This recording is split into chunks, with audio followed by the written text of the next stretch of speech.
Hello and welcome to the editing station. This video was originally going to be a how-to process for how to install cam bearings in a 3rd gen Hemi, the 5.7 liter V8. And when I was recording the process, I was just recording the work as I did it. I didn't have a script or an outline necessarily, and I kept running into problems that I eventually solved, but it did mean that I had a ton of footage to go through, and trying to edit it down as much as I can, it's still going to be over an hour long, and that's just way too long to bother putting up on YouTube. There's already a bunch of good process videos and how-to explanations for every type of engine. So I will link 2 different videos in the description that I found helpful. One is by a channel called Hillbilly Garage. That's about an hour long, but it goes really in depth on the 3rd gen Hemi engines. I think both the 5.7 and the 6.4 liter, those are going to be the same process. He explains it clearly, and everything you need to do for those engines specifically. He makes it look easy, and he gave me the confidence to try this on my own. So shout out to him. And then there's another shorter video by a channel called Engine Power. They do a broad overview that's not specific to any engine. So it's a lot quicker and easier to watch, but it doesn't go as detailed because they are just speaking in general terms for any kind of engine. So instead of trying to make this video compete directly with those, I'm going to offer some different advice, and this video is going to be talking about common problems that you might encounter while doing cam bearing installation. And hopefully this will apply to any type of engine that has press-in style cam bearings, because it'll be using kind of the same tools and roughly the same techniques. So I will go over all of the problems that I encountered and how I fixed them, and hopefully this will be kind of a short, simple video that can help you identify problems and kind of avoid the frustrations and the delays that I ran into in my project. So without further ado, let's jump into the main topic. Alright, so first step is to jack up your engine. I had to adjust this yesterday to make sure we had room to get to this expansion plug, because we do need to be able to get to the back of the block, because we get to it from the back, we get to other stuff from the front. And then we're also going to be rotating this, flipping it upside down, so we can see, because you can't see anything from the top. You can sort of see from the bottom, but there is some stuff in the way. Kind of see back in there, behind this tube right here. This is one of our oil galleys. So back in there, that's the reason why this is kind of a difficult process. It's because you can't really, you can kind of see around it, but you definitely can't reach around it. This gap is too narrow to try and like fit tools. You can't really fit your hands. You can't fit the parts either. So when we do this, we're going to have to either reach in from one of the ends, either from the back all the way up or from the front all the way back, because there's not really any good way you're getting in there. If we're looking at the front of the engine up here, this is where your timing cover would go. So this up here is number 1, and number 5 is all the way here at the back. I highly recommend getting 2 sets of cam bearings, especially if it's your first time doing the cam bearing installation. The bearings are very soft and very easy to mess up if your technique isn't like done perfectly. I messed up my first set of cam bearings, and then I had to wait for shipping for the second set of cam bearings to arrive. So cam bearings are pretty cheap. If you're getting factory replacement spec of cam bearings, I was able to get mine for about $30 to $50 off of Rock Auto. So save yourself some time and get 2 sets of bearings. If everything goes well and you don't need the second set, then you can go ahead and return it.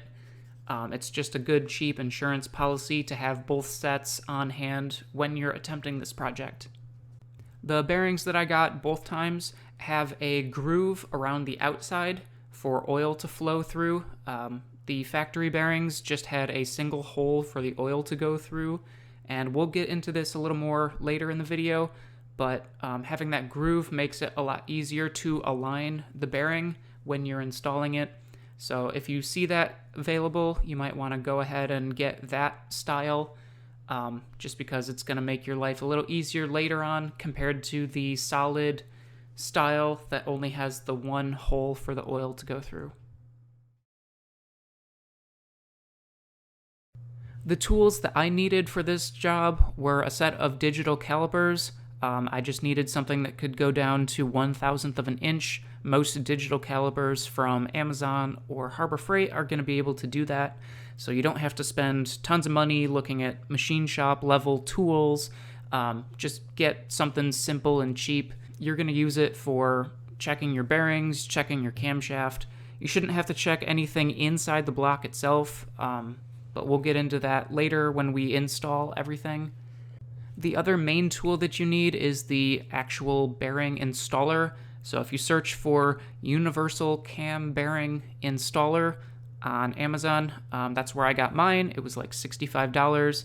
I think Summit Racing and Jegs also have them for sale. There's a variety of price points out there. There are some that are $60 to $80, and there are a few that are between $100 and $200. From what I could tell from reviews, they all seem to be about the same build quality. They all function the same way, so I don't know why you would ever need the really expensive ones. The tools all function the same way. There is a expander at one end of the tool you tighten with either a wrench or a socket, and it expands and contracts depending if you're tightening or loosening. And then there's different sets of dies or spacers that you use depending what size of bearing you're installing. You can just select the tool that's the right size. And then there's an alignment cone so that when you are hammering to install or uninstall, it makes sure that you're perfectly aligned with the block so you're not putting that bearing in crooked. Oh, and these like to fall out all the time, so just be careful of that. But yeah, that's basically the tools we're using. We've got markers and Sharpies so we can label stuff. We've got our procedure written down. You're going to need some way to get inside the middle of the block. So you can either do what I'm going to try and do. I'm going to try and just reach in from the end with a socket and use a ratchet to tighten and loosen this. The other people that I watched, what they did is they took like a regular crescent wrench and then they like cut some notches in the side to be able to like fit in between like a really narrow gap, and then they could put the wrench in kind of sideways like that. I'm gonna try and avoid that and just use these long sockets to reach in all the way from the end so I don't have to try and cut up one of my wrenches.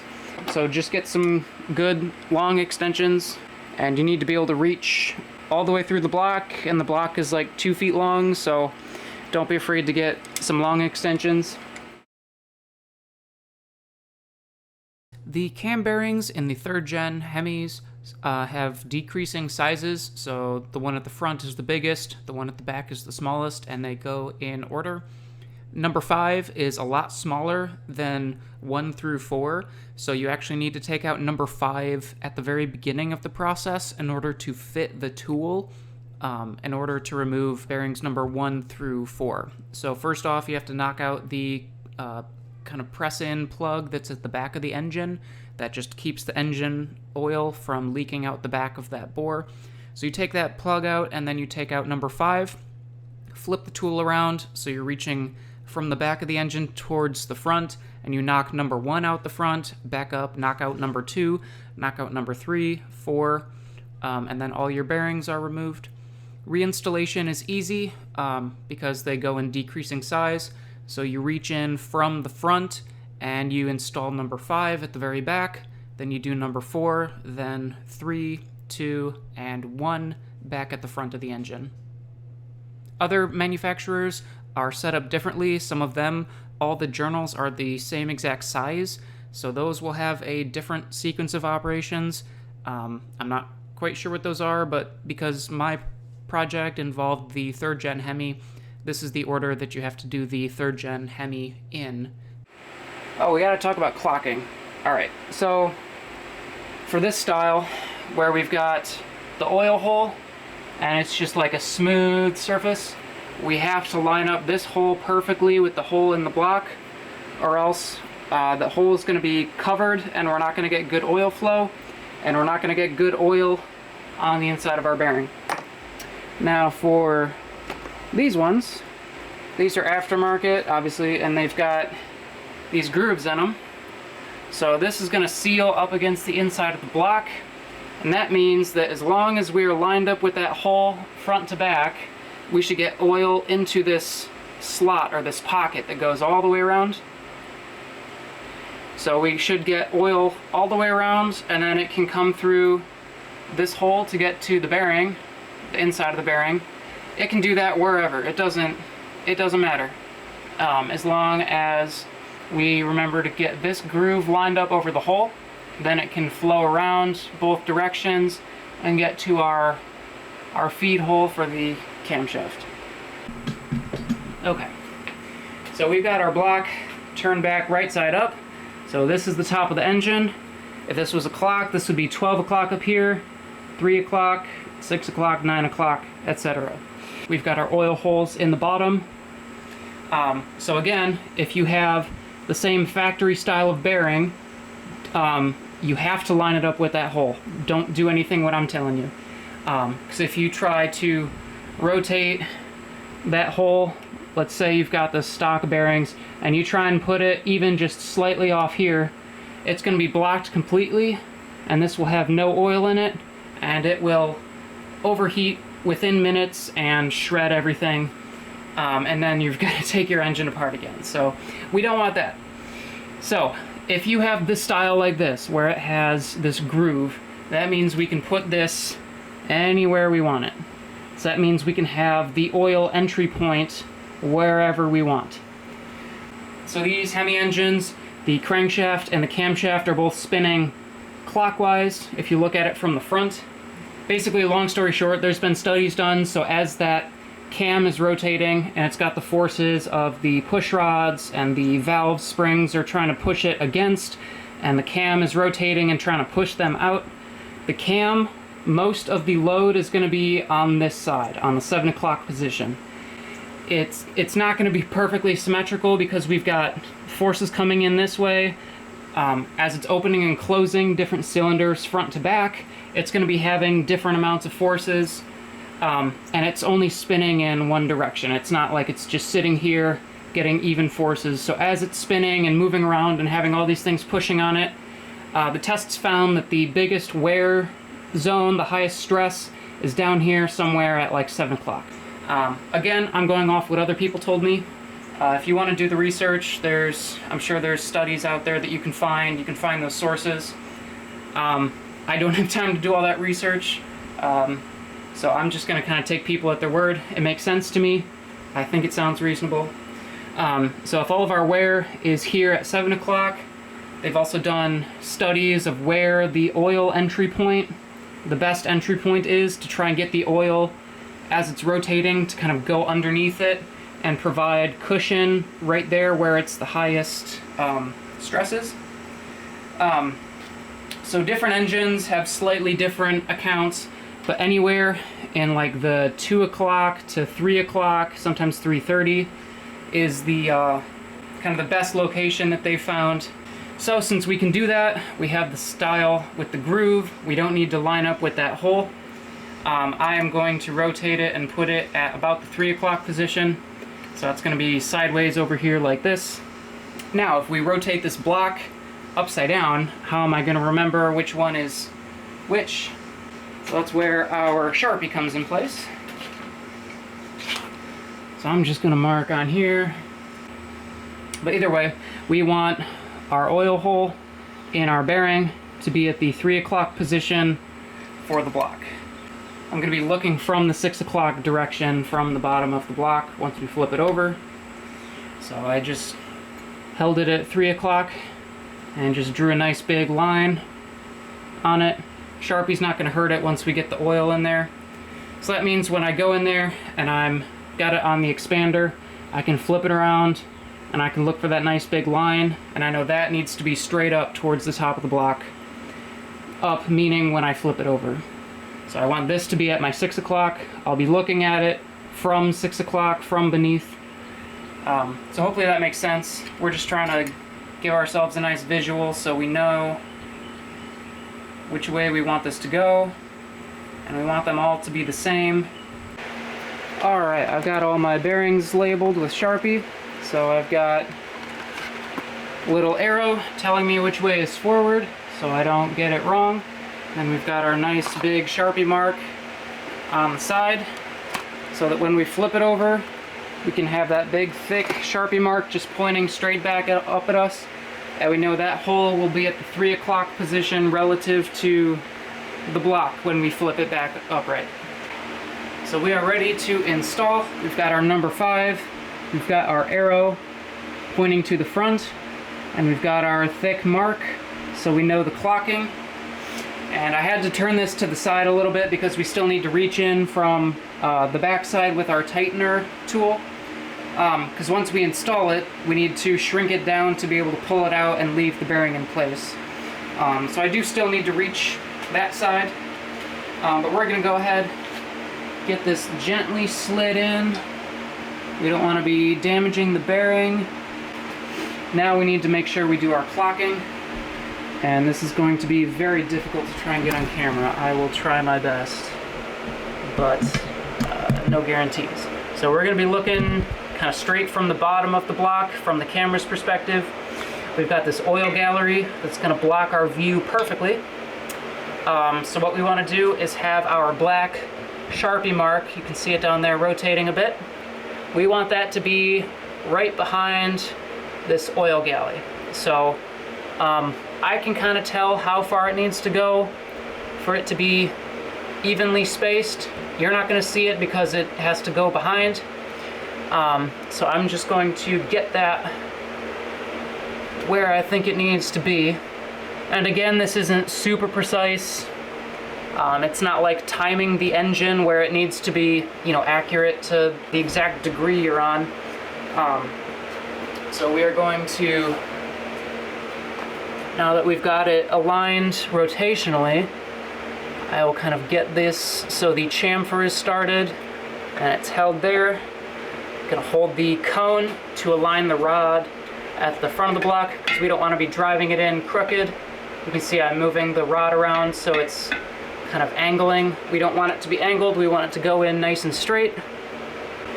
Now you really want to check for that Sharpie mark because you can spin the tool, but the bearing might not spin, it might just spin against the block. So double check your marks and then pick up my hammer. We are good, we are lined up. Going to gently tap it in so it starts going in.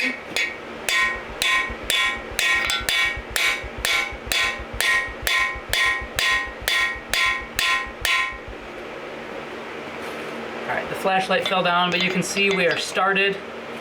So we are, there's kind of like 3 sections to the bearing. We've got the outer ridge, we've got the inner band that's narrower, and then the second outer ridge. So we've got the first ridge kind of in place right now. So we're going to just gently advance and push it further into the block. You can also look down this oil hole and see if you can see kind of that groove lining up front to back. It's going to be really tough to see, and I definitely won't be able to show it on camera, but this oil hole lines up down there. But either way, I'm just going to take it slow, gently tap it into place, because if we mess it up and go too far, it's going to be real hard to try and... Number 5 is going to be easy, but if we mess up number 4 or 3 or 2, trying to drive it back forwards after we've already put in the small bearings, it's going to be really tight and we're not going to be able to get to it. So definitely go slow, use less force than you did when you were removing it. It's going to feel like you're hitting it and it's not going anywhere, but that's kind of what you want, is you want it to just move ever so slightly so you don't go too far by accident. I can see it. I really wish I could describe it, but literally you can look down the oil hole and you can see down at the very bottom it's like a circle, and then you've got like one groove and one groove, and it's like perfectly centered. So yeah, just look down that hole, and if it's lined up right in the middle, you're golden. Alright, let's pull this out and do number 4. And then we'll just work our way forwards. We'll do number 4. come back in, do number 3, come back in, do number 2, and then save number 1 for the end. Okay, it's another day, and the other day when we got the cam bearings installed, I tried to install our camshaft, just, you know, kind of a dry fit to see if it would go in smoothly, and it didn't.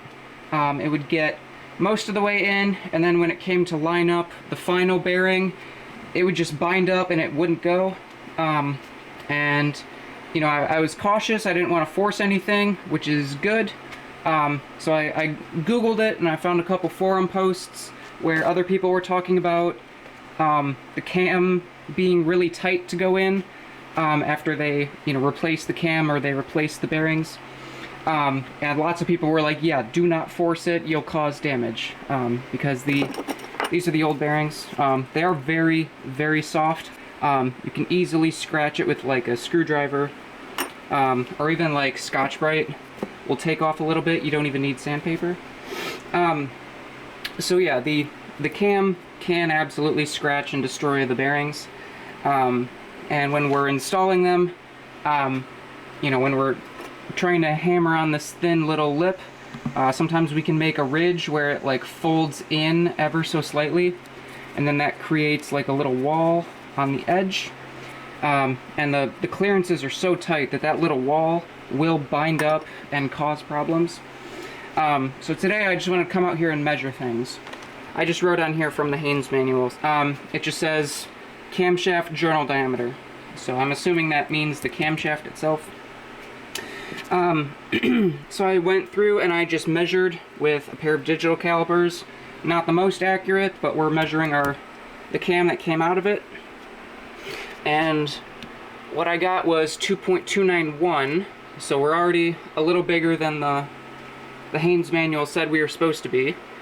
2.2755, so if we round up, that's like 2.276. Either way, we're above the 2.270, so we're already looking tighter than what the Haynes manual said. Again, it's might not be correct. And then number 3, 2.260, which actually matches what it's supposed to be. So number 3 is probably perfectly on size. Number 4, this was 243, and this was 240. So again, the cam seems like it's a little bigger than it's supposed to be. 1.718, 1.720, so we're like oversized, right on size, a little oversized, a little undersized. So it it kind of doesn't make sense, but it makes sense for the stuff that's undersized. 1.720, and this measured at 1.718, so it got a little smaller over time, which makes sense. It's in there, it's rotating around. It would lose material. It shouldn't magically add material and get thicker. That doesn't make any sense. So there's definitely going to be some tolerances when they were making this. So this might be like the perfect ideal. And then I don't know too much about engine manufacturing, what tolerances they hold everything to. So if, you know, 1/1000th of an inch bigger is a problem, or 3/1000ths, or this one, you know, 5, almost 6/1000ths oversize. I don't know if that's a problem. From what I could tell, the typical oil clearance, so the gap between this diameter and the bearing that's fitting over it, from what I saw, it seems like the oil clearance is somewhere between 2 and 5/1000ths of an inch. So we can be a little bit off, and that oil is going to take up that space inside. I can't like reach inside the block to measure what these are, at least not with the tools that I have. So all I can do is kind of try to put the camshaft in. If it spins, you know, with a little resistance, but I can still spin it over by hand, that's gonna be good enough. The problem is if it doesn't go all the way in, do not try to force it with a hammer or you know, hit it with your hand. and when it's in there, it should be able to spin. You shouldn't have to use a wrench. You shouldn't, because that's going to be, things are binding up. And your engine's not going to last very long if you do that. You're going to just wipe these. They're going to bind up and seize up, and it's going to be bad. Okay, well, super disappointing. I can't get the cam to fit. Alright, I'm going to have to get a new set of cam bearings. I will measure them before I put them in. Make sure that there is plenty of clearance, because when we press it in with that tool, it's going to get even smaller. So we need to make sure it's a nice fit over our slightly larger than normal camshaft. So I'm just going to get a new set. I'll be more gentle putting them in, and then if I need to with that, like if the bearings come in and they're basically right on size with the Haynes manual plus that oil clearance, then we might have to make our camshaft smaller, because it's bigger than it's supposed to be. I don't know what the hell. I'm pretty sure that's a stock cam. I don't see any weird part numbers. I don't think it's aftermarket cam. Alright, I gotta figure out what I'm gonna do, because I can't leave it like this. I can't just smack it into place, and I can't leave you guys like this, because what if you have the same problem that I'm having? This is really frustrating. I thought this was gonna be simple, but it's turning out to be more complicated and difficult, but that's okay. We'll get through it. Okay, well, our new cam bearings arrived, so we're just going to go ahead and install those.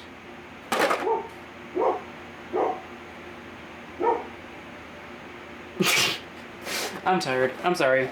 Yeah, new cam bearings are in, so we got to knock the old ones out again.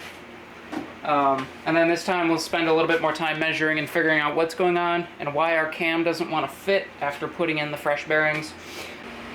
Be careful not to scratch the inside if you're going to be measuring.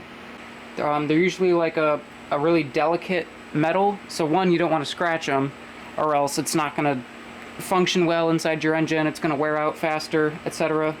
And also, like, the oils from your hands won't come out with like engine oil, so it's going to like always stay on the surface, and it could affect how the bearing performs. So I'm going to try my best not to touch the inside, except for with this, you know, rubber expander sleeve. That should be gentle enough. And I'm definitely not going to measure on the inside, because that's going to scratch the crap out of it. So I'll just measure the outside and do largest to smallest. Okay, so here's what I have found. So if we look at what the nominal dimensions are supposed to be, this is from the Haynes manual. It just lists the journal diameters of what the camshaft is supposed to be. And then this is the oil clearance. So we should have between like 1 and 3 thousandths of an inch around the first, third, and fifth bearing. So it should be oversized by about that much in the ideal scenario. Number 2 and 4 is like between 2 and 3.5 thousandths. So tight, but not too tight. And once again, when these are pressed in, they are like a compressed fit, so measuring them here on the bench is probably going to give a slightly bigger number than what it actually is when it's inside the block. So like this is the biggest it's ever going to be, and then once we install it into the block and it's going to be a press fit, it'll probably shrink by, I don't know, 1, maybe 2 thousandths, so keep that in mind. I measured the OEM bearings, and we came out, you know, 4 thousandths bigger, 10 thousandths bigger, 2 thousandths bigger, so number 3 would be a little tight, 7 thousandths bigger, and 1 thousandth bigger on the number 5. So number 5 would probably be pretty tight, and number 3 would be on the tighter side, but it still should fit. And we know that it fit because it came out of the engine. We know it worked. So no questions there. The engine tech ones, we can basically just compare them to the OEM. It was slightly bigger than OEM for basically all of them by, you know, 2 thousandth, 1 thousandth, 2 thousandth, 1 thousandth, 2 thousandth, so between 1 or 2 thousandths of an inch bigger than OEM. So if OEM worked, then these should have worked as well, because all that matters is that the circle of the cam and the circle of the bearing have enough oil clearance that it's not going to bind and it's not going to be too sloppy. So that's really all we care about. We don't actually care what the numbers are, as long as each bearing journal is, you know, free to move once it's installed inside the block, and we still have enough clearance for oil without too much clearance that the cam is going to be clattering around inside as it's spinning in the engine. And when we install it, we need to make sure that we're not, the tool is not compressing and going inside the bearing as we're hammering it, because like I said, it is soft, and this one you can kind of see developed an edge, so we were like hammering on it and it kind of curled up, and now we have like a raised edge here. So I can slide this over number 1 and it fits easily until we get to that lip. I can't push it anymore because it's riding up, and then if I try to put it on the other way, it won't go at all because that lip is in the way. So we have to be very careful when we install these that we're not causing high spots and causing it to be too tight to where it's not going to go in. Let's see if we can get our cam and try to just gently test fit our bearings.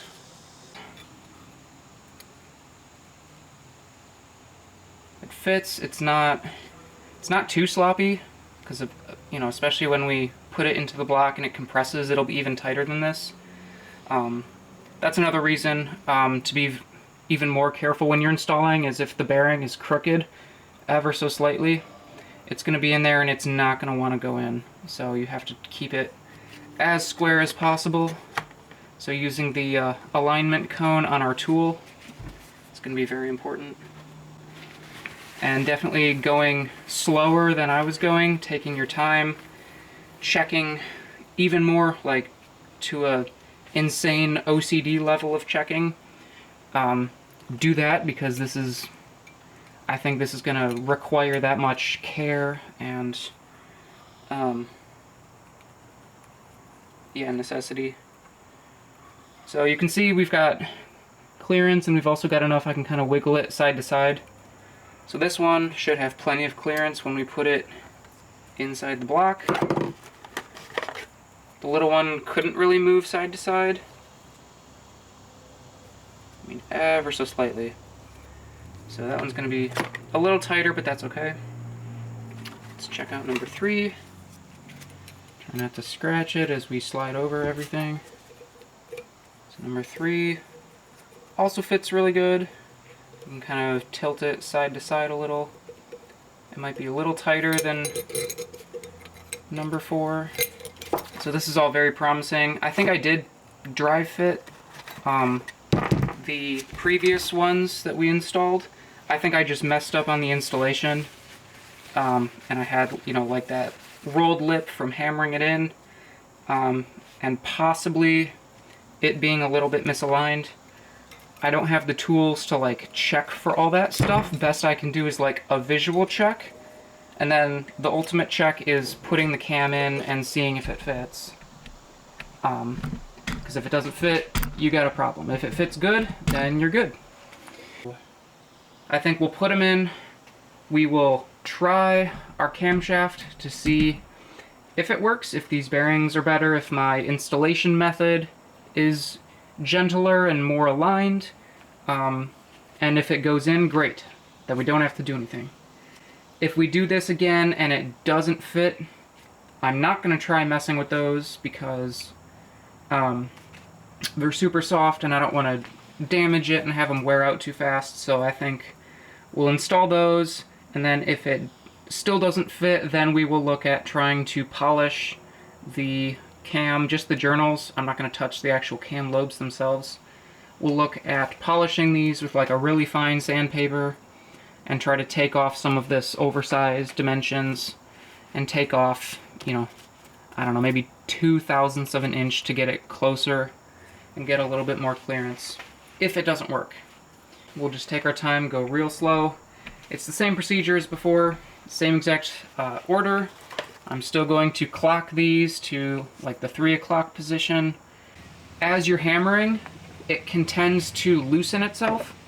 So make sure that you are staying tight with your expansion tool, because if it loosens, it's gonna get smaller, and then those dies are going to shrink and start hammering through the inside of the bearing instead of, you know, pushing on the outside of the bearing to actually move it. It's going to start going smaller and trying to go inside. So the edge of the tool is rounded a little bit, and our bearing has like a chamfered edge. So when you're pushing between the chamfer and the rounded edge, it's easy for this tool, if it loosens up and shrinks down ever so slightly, this rounded edge catches that ramp on the chamfer and it just wants to slide inside the bearing.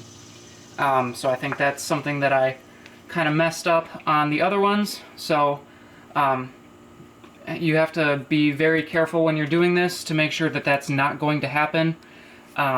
Because if it is happening, your bearing's basically screwed, because now you've hammered this, you know, big steel piece on the inside where it's that soft lead and tin alloy, and it's going to have a big ridge on it, and it's probably going to be messed up. So be very careful. Make sure as you're hammering that you're checking that it's still tight, so that this is as big as it can be, so it's pushing as much as possible on the flat edge of the bearing and not riding up the ramp to slip inside the circle and cause damage. Okay, our cam bearings are in. Because I never said it, these are the ones I'm using. For the non-MDS, it is the PD31B is the part number from Durabond. I also got these from Rock Auto. They were like one step more expensive than these ones, and these were already kind of mid-grade, so I went from mid-grade to mid-grade. So the $40 ones were good. I think these were $30 or $35, so not a huge price difference. I didn't notice a huge difference when installing them. I just went a lot slower. I was trying to be more careful, make sure I didn't like damage the chamfers or like roll the lip or have the tool compress and go inside. So all the bearings are in now. I can look down all of the oil gallery holes and I can see inside the notch. The other ones were narrower, so I could see both sides of the groove in the bearing, looking through the circle. These ones are a little wider, so I kind of went until I just couldn't see this edge, and then this edge is presumably, if I kept driving it, this would start coming into view. So these are a tiny bit wider for that oil groove. I don't know if that would improve performance or not. Just something to note if you're going to be using these and looking through the holes. Just make sure that you're not going too far or getting the edge of the bearing and thinking that's the middle. So with that said, I'm going to get the cam, which is some WD-40. I'm going to put some lubrication on each of our journals and we will do a test fit. This isn't the final lube. I will not be installing it yet. We'll install this after we do the like the crank and the pistons and all that stuff, because we'll have to make some more mess. We're going to be honing the cylinders at some point very soon, and I don't want the camshaft to be in there, possibly getting covered in metal shavings. So this is not the assembly lube. This is just enough that we can hopefully do a test fit. I'm going to go very carefully because I do not want to scratch these nice new bearings that we put in. So far so good. It's a little wonky because it's this side. Right. Now comes our final exam. Is it going to go through all 5 bearings at the same time, or is it going to bind up? That will be the question. Yes! Oh my god, yes. Yes! Woo! Awesome. Hell yeah. It fits. It fits. Yeah. It fits. Hell yes. Okay. Awesome. The other bearings did not do that. Like, not even close. Again, I don't think it was the bearings' fault. I think that was from me installing it improperly, causing high spots. But yes, it goes in. We can kind of go forwards and backwards. I can spin it by hand with one hand. I don't have to use a... Oh, now it just came out. Oops. Yeah, so I can spin it by hand. I'm not using like a wrench or a screwdriver like shoved into the side. So let's see, can I do a full rotation? It's still a bit like, you know, stiff because we have a small amount of oil, not a ton of oil. But let's see, I can do most of a full rotation. Can I get through this little tight spot?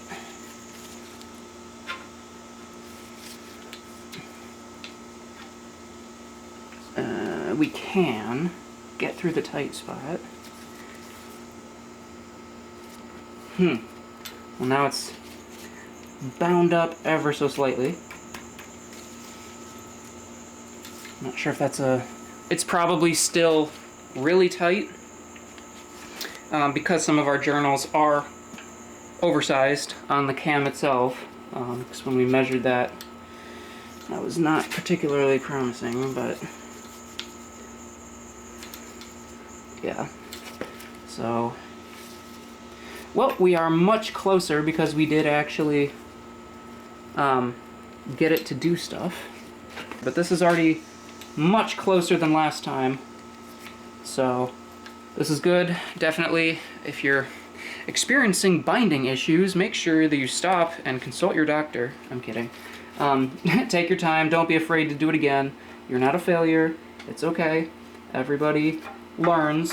And especially for me, this is my first time doing cam bearings, so I am not upset that I didn't get it right my very first time. I would rather stop and redo it and spend, you know, 40 bucks than ruin the entire engine and negate all of the work that I've done on this engine so far. Okay, I am going to attempt to polish our camshaft journals. I've just wrapped masking tape around the cam lobes, so if the sandpaper slips off, I'm not like scuffing up something. I have it sitting on some wood, so we can kind of wrap the sandpaper underneath. And then in order to keep it from like rolling around or that, I just have these C-clamps kind of loosely holding the lobe against the piece of wood. I'm not tightening anywhere in the middle, I'm not bending it, I'm literally just kind of compressing it where it's already touching. So I cut a strip. We're starting with just 600 grit sandpaper, and if you're doing this on a crankshaft, all the tutorials I've seen say to wrap the sandpaper, wrap a shoelace, then around the outside of the sandpaper, and then you can kind of seesaw the shoelace and get that to evenly rotate the sandpaper around it, compared to trying to do it by yourself, because your hand might make high spots and low spots because you can't push evenly all the way around the circle like if you wrap a shoelace. My problem that I'm having is since the journal is bigger than the thing next to it, the sandpaper and the shoelace, it starts to go, but then the shoelace starts slipping and then it wants to just slide off. On a crankshaft, you have basically a wall on each side that keeps the sandpaper centered, so it can't really go anywhere and it can't slip off. So I'm going to try to do this without the shoelace in order to avoid the issue of my hands giving uneven pressure. I'm going to hold it like this and kind of do a wraparound in a U shape, and I'm going to just kind of go back and forth and try to just take my time and slowly rotate around what I'm working on. Not work too much on one side or the other side, because we don't want to turn this into like an oval shape. is I'm going to do this for a few minutes and then check it with the calipers. Something else is to do this wet. Don't try to just sand it dry. So take your strip of sandpaper, spray it with a line of WD-40, spray some WD-40 here, go to town and sand for a little while, and just make sure that it's wet, because it'll slow it down, but also it'll prevent like bigger scratches from forming. So I'm gonna give that a try and see how that turns out. Okay. Quick update. I think this is the best method I came up with. So I'm just holding it down on the edge of the workbench so I can work all the way around it. I'm still working on the number 2 journal. The 600 grit sandpaper was going really slow. So I went back to the store and got some 400 grit. So a little rougher, but it's still going very slow, so don't worry about like taking too much off. You'd have to literally be here for over an hour to take off enough material that it's a problem. I've been out here for about an hour, and I have gone from like 2.276 inches in diameter to 2.275. So I've taken off 1/1000th of an inch, so like a half of a thousandth off each side. If that makes sense. So I'm just going to keep going with the 400 grit using WD-40 to kind of lubricate it. And what I've been doing, since I can't go all the way around it, is I will do kind of an upward U shape, and I will go kind of from the side to the top to the side, just going back and forth, kind of, pulling up. And then I will flip it around and I will go in like a downward U shape, again, kind of going on the top, going on the side, going on the side. So that way I am covering all the way around it. I'm getting, more than enough coverage, and I'm trying to wrap it. So as I pull on it, it's getting like a good distributed force kind of all along that arc. So I'm not just sitting there with one point of contact trying to sand it like just here. It's only going to sand right there. And I go at it for like another 5 minutes, wipe it clean, check it with the micrometer, and then continue. So I'm starting on number 2 because it's the biggest one. It's the most oversized compared to the nominal. So I'd rather do all the work here first, because if I mess up, there's plenty of material. I could take it to work and fix it if I had to. I could borrow a lathe after business hours and fix it that way, but I'm just trying to do this at home because it's on a budget, it's cheap, it's quick, and this is probably what most people have access to, is, a table or a workbench and sandpaper from the hardware store. Even 400 grit isn't like leaving scratches. It's still a very like smooth surface, so like when I'm done, I think I'll probably use the 600 grit. I'm not going to bother going up to like 2000 grit. It's literally going to be pointless. Like you can see the one I haven't even touched yet, like 600 grit would probably take out these tiny little scratches. So yeah, maybe save a little bit of money. Don't bother with the, the multi-pack that goes up to 2500 grit. You don't need it. Very smooth, like I can't feel any scratches, and I'll go back over it with at least 600. Like you can see it's still reflecting light. Maybe it's not quite as shiny as that one, but it's still very shiny. So yeah, that's where I'm at. I'm gonna keep going. Okay, we finished. Well, I've polished for multiple hours now, going very slowly in the amount of change I'm seeing. So basically our number 1 is still measuring right at 0.291. Number 2, I spent the most time on that one. I was able to take like 2/1000ths out of it, so now it's 273, sometimes 2735. 3 I basically left alone because that's perfect. It's not oversized or anything. Number 4 I got to be 1/1000th less, so 243 down to 242. And then number 5 was already smaller than spec, so I didn't touch it. It's not going to be a problem. that it's below spec. But yeah, I wasn't gonna sand on it to make it any smaller. So I'm going to kind of spray it down and see if it fits better in the block. Okay, so okay.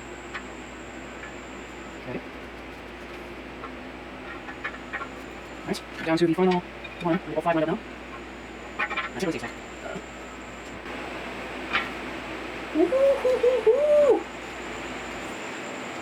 Oh yeah, baby. Hell yeah. Alright, so that went in super easy. I can move it kind of front to back easily without binding. I can also spin it around by hand, full rotations, 360. So even though we didn't change much with the polishing, it did change enough to where I can spin it over by hand, which for me, that is the validation that we need. So this turned out good. We are going to call our cam bearings done. Now I have to take this back out so we can get all that tape off, and we'll assemble it for real with some actual good assembly lube and stuff. But awesome. So it does work. It does take quite a long time, but with probably $10 worth of sandpaper and a couple hours on the weekend, you too can make your camshaft fit much better and not grenade your engine, which is all very good stuff. And with that, we are going to end the video here. Thank you so much for watching. I really do appreciate it. If you found this video useful, you can leave a like on the video or drop a comment down below. If you want to see when the next video comes out, you can subscribe. It's free. And make sure you hit the notification bell because I don't have any kind of consistent upload schedule. The next video could be in a week, a month, or a year. I literally don't know. But that's going to be it for this one, so thanks again so much for watching, and I will see you in the next one. Bye!